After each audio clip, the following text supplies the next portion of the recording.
मुंबई उच्च न्यायालयाच्या नागपूर खंडपीठाचे 2 न्यायमूर्ती काल या ठिकाणी या विहिरीची पाहणी करण्यासाठी आले।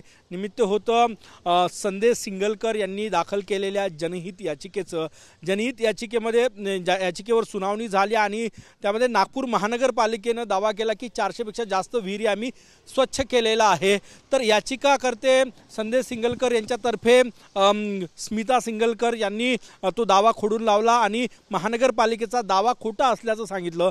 त्यानंतर न्यायमूर्तींनी स्वतः विहिरीची पाहणी करण्याचा निर्णय घेतला आणि 3 विहिरी म्हणजे काही शंकरनगर भागातल्या आणि काही रविनगर भागातल्या त्यापैकीच एक आहे हा नवाबचा कुवा। या विहिरीवर येऊन न्यायमूर्ती अनिल किल्लोर आणि न्यायमूर्ती वृषाली जोशी यांनी या विहिरीची पाहणी केली आणि नागपूर महानगरपालिकेचा दावा खोटा आहे की खरा आहे याची प्रत्यक्ष फील्डवर येऊन पाहणी केली। संदेश सिंगलकर याचिकाकर्ते माझ्यासोबत आहे।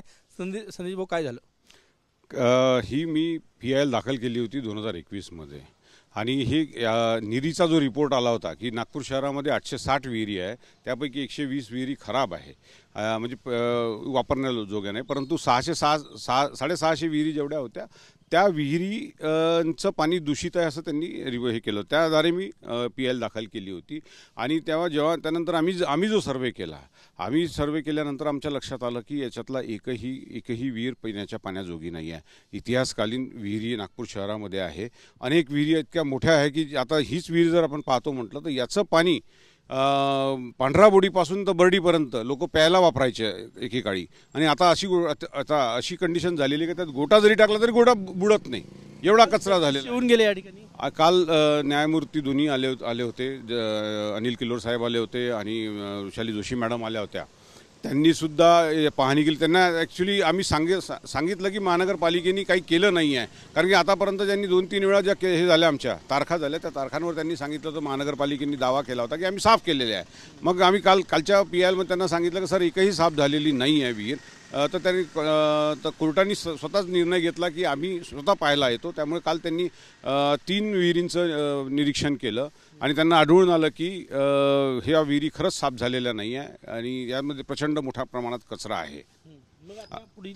खरं म्हणजे या राज्य शासनाची एखादी 445 काहीतरी विहिरी स्वच्छ केल्या असं त्यांचा दावा आहे। 450 विहिरी त्यातल्या 450 काहीच केल्या नाही आहे, एकही विहीर साफ केलेली नाही आहे। काल महानगरपालिकेचे अधिकारी सुद्धा सोबत होते, त्यांना सुद्धा कोर्टाने रागवल्यासारखंच बोलले ते, परंतु अतिशय उदासीनता आहे महानगरपालिकेची। कोणतेही कामं त्यांना करायचे नसतात, नुसते कागदोपत्री त्यांना कामं करायची असतात। आणि खरं म्हणजे राज्य शासनाची एखादी पॉलिसी असायला पाहिजे विहिरीच्या संदर्भात, कारण की मी आता जेव्हापासून ही PIL दाखल केली मला पूर्ण राज्यभरातून फोन येत आहे की याचं काही आम्हाला पॉलिसी आहे का, आम्ही काही करू का, काहीच पॉलिसी नाही, अजूनपर्यंत पॉलिसीसुद्धा ड्राफ्ट झालेली नाही आहे।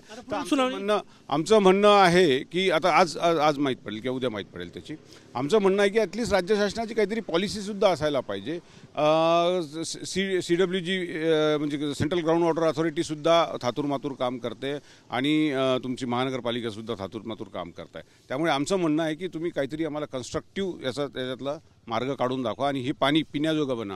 मध्यंतरी महानगरपालिकेने सांगितलं होतं की आम्ही 160 विहिरींमध्ये गप्पी मासे सोडलेले आहे, तर गप्पी मासे संवर्धनासाठी आम्ही याच्यात सोडलेले आहे, पण गप्पी मासे संवर्धनासाठी विहिरी नसतात, त्यांचं संवर्धन दुसऱ्या ठिकाणी करावं लागतं।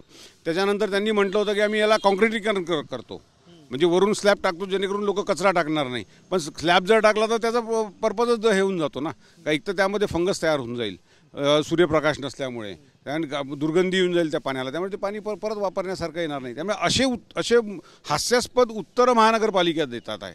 नक्कीच ही पिटिशन आणि याचिकाकर्ते संदेश सिंगलकर काल सुनावणी झाली आणि त्यानंतर उच्च न्यायालयाच्या 2 न्यायमूर्तींना या ठिकाणी यावं लागलं की महानगरपालिका जो दावा करत आहे तो खोटा आहे की खरा आहे।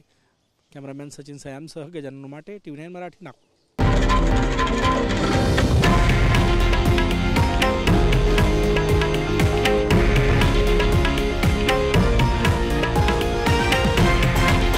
हे आहे देशातील नंबर 1 न्यूज नेटवर्क आणि आपण पाहत आहात TV9 मराठी, एकमेव।